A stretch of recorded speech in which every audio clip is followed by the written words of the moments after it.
les parcelles expérimentales, nous avons pris tous les contacts nécessaires. Nous avons échangé entre chercheurs qui interviennent au niveau de ce terrain de la GMV au Sénégal d'abord. Ensuite, nous avons échangé avec la direction technique de l'ACER GMV.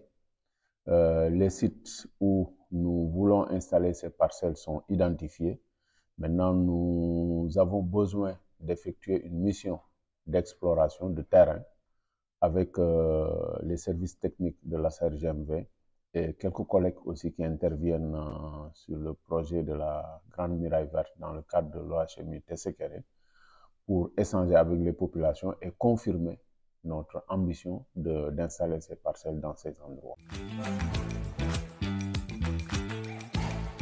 Pour les formations, nous avons aussi à l'UCAD au moins 2 formations qui ont exprimé leurs besoins de terrain d'école au niveau de la GMV et nous avons échangé sur le contenu de ces parcelles et ils ont trouvé les parcelles comme des endroits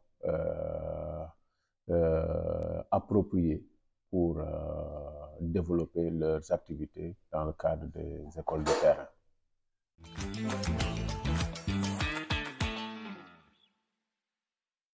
Les contraintes, il y en a plusieurs, mais les contraintes qui sautent plus et qui sont vraiment des obstacles parfois majeurs à nos travaux, c'est d'abord les déplacements, parce que l'accès au terrain de la GMV n'est pas facile, donc il faut des véhicules appropriés de nature 4x4.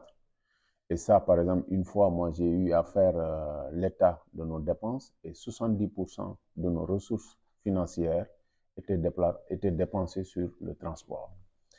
Et pour vous donner un exemple, l'observatoire n'a pas de véhicule.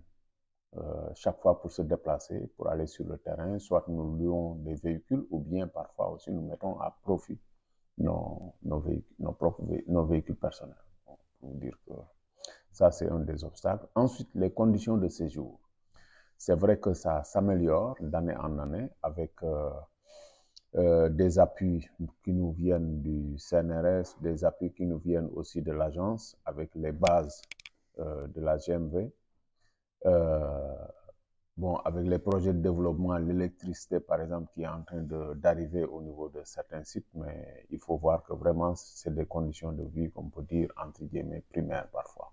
Donc, pour dire que parfois, quand nous présentons les résultats, les gens voient tout comme positif ou bien tout comme parfait, mais il y a beaucoup d'efforts qui sont déployés derrière et parfois des efforts qu'on aurait dû éviter.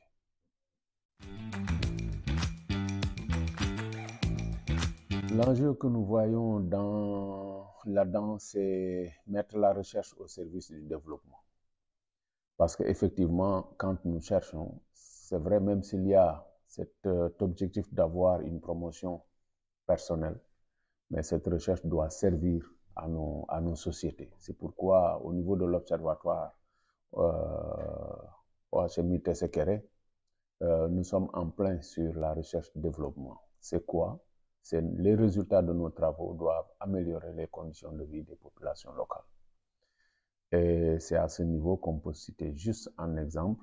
Par exemple, les espèces qui sont identifiées comme espèces à utiliser pour le reboisement, la mise en exergue de la biodiversité qui existe dans cette région et qui a permis de développer la parcelle Koili Alpha, la réserve naturelle communautaire de Koili Alpha, qui est aujourd'hui un des exemples au niveau de ce projet sur tout le long de l'Afrique.